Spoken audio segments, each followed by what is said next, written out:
everyone! Welcome back to our channel. In today's video ay may mga nagtatanong sa inyo kung ano yung ginagamit kong potting mix sa aking mga philodendron plants kasi mas marami tayong mga philodendron plants kaysa sa mga alocasias, begonias, peperomias.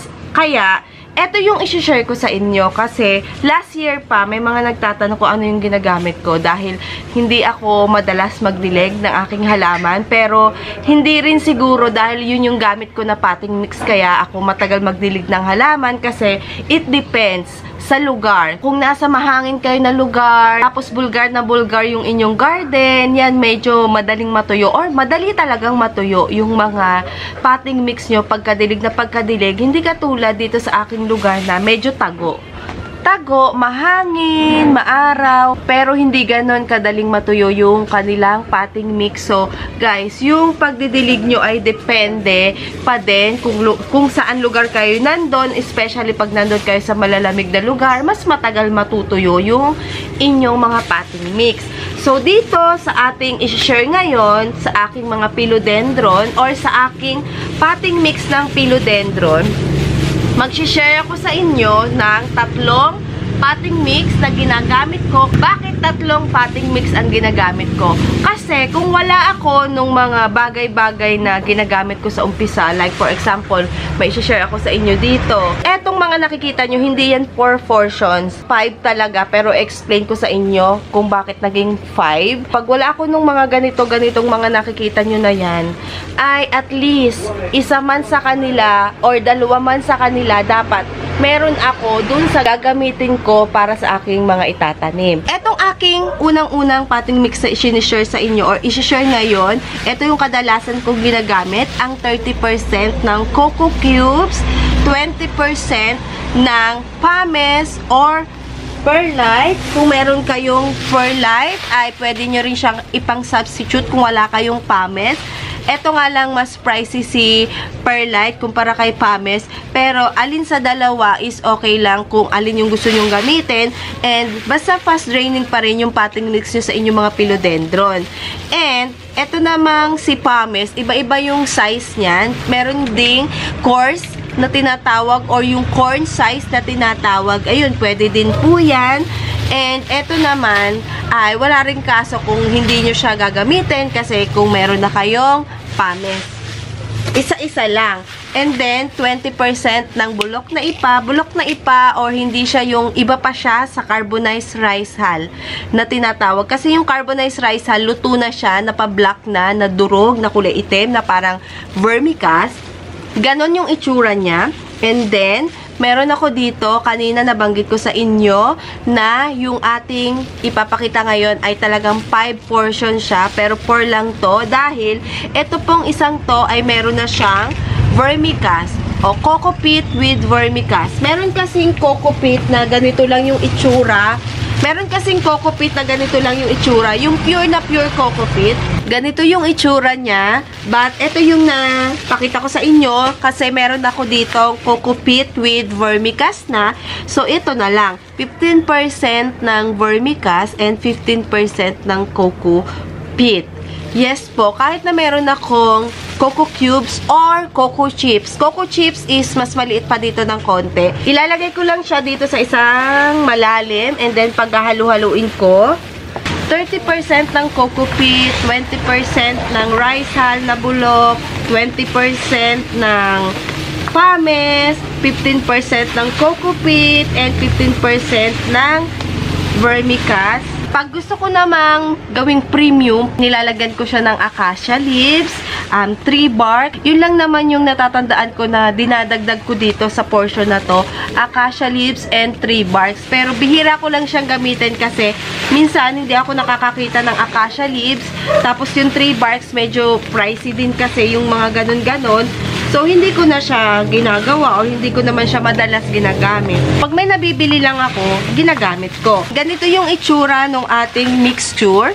Ayan. Ito yung aking potting mix na ginamit sa aking Jose Buno, Paraiso Verde, sa Milano Chrysum. So, yung aking mga nandun sa taas, inihanda ko siya pag naging tag-ulan. Hindi man sa bagyo. Pag nagtag-ulan lang, so, magiging basa siya palagi. So, yung potting mix na ginagamit ko sa kanya is well-drained dapat. Eto namang next na isi-share ko sa inyo, kung wala kayong mga pumice or perlite, coco peat, ay okay lang yan. Kasi ngayon ay 3 portion lang yung isi-share ko sa inyo na isa sa potting mix na ginagamit ko sa aking mga philodendron.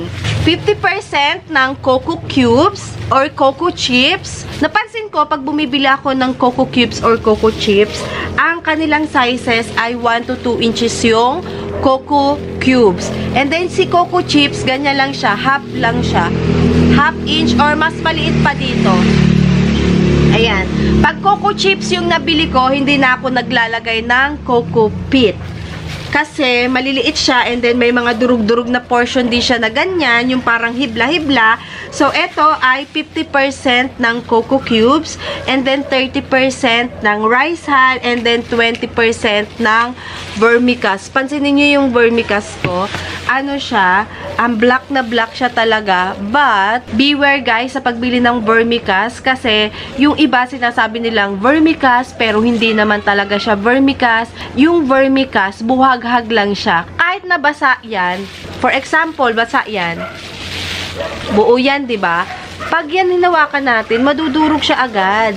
Ayan, hindi katulad nung iba na para siyang putik. So, beware kasi may mga fake din na vermicast na black na yan po ay niluluto lang nila or inaano lang talaga nila yan. Sinusuunog lang talaga nila.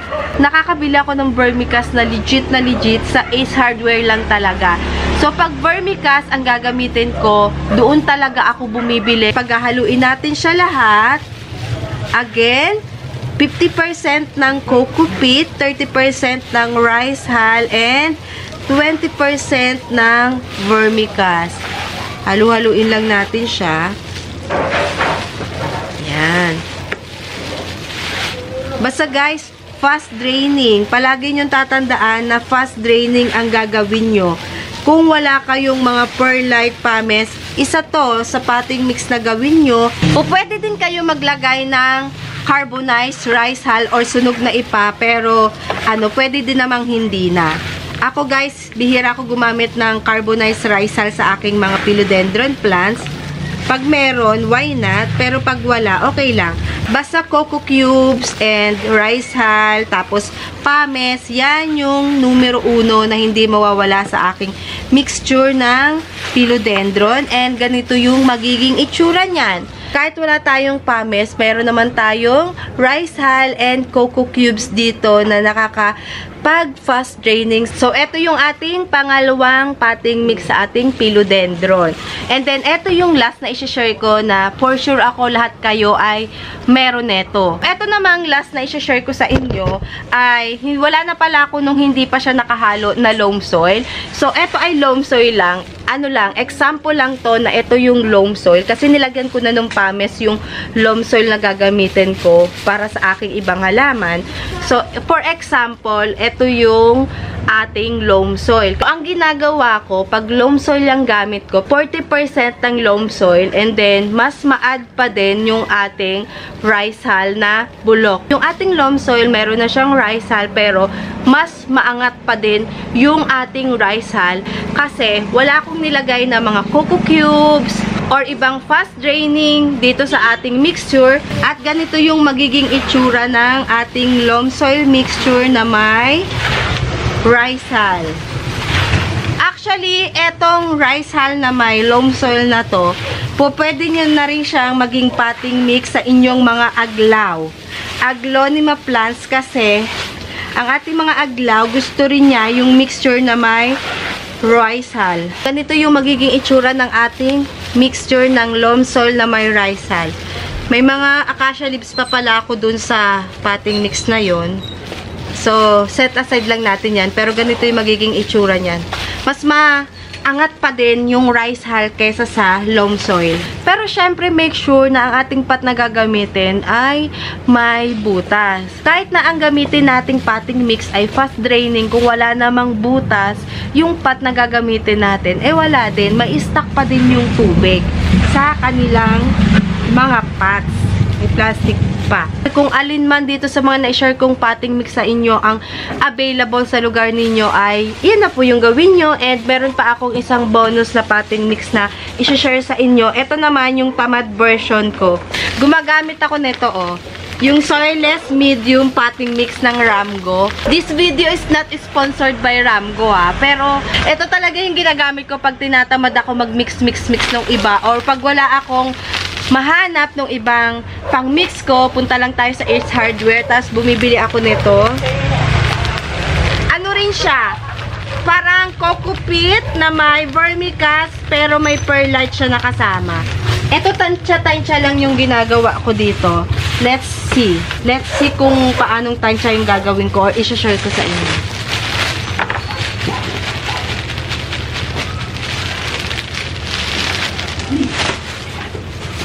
Yan, may pamis akong ginagamit or perlite.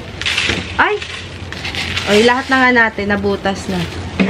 So, eto, parang 50 din ng coco cubes, and then 30% ng pamis, and then, etong 20% ng potting mix ng, ano ba to, soilless medium ng Ramgo, tapos meron siyang mga perlite dyan. Pinaghalo-halo ko lang yan, guys. Tapos, yun na. Diba? Dali lang.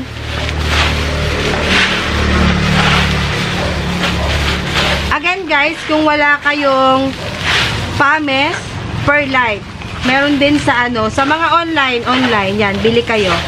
Ganito yung magiging itsura niya. Ayan See, ang dali lang.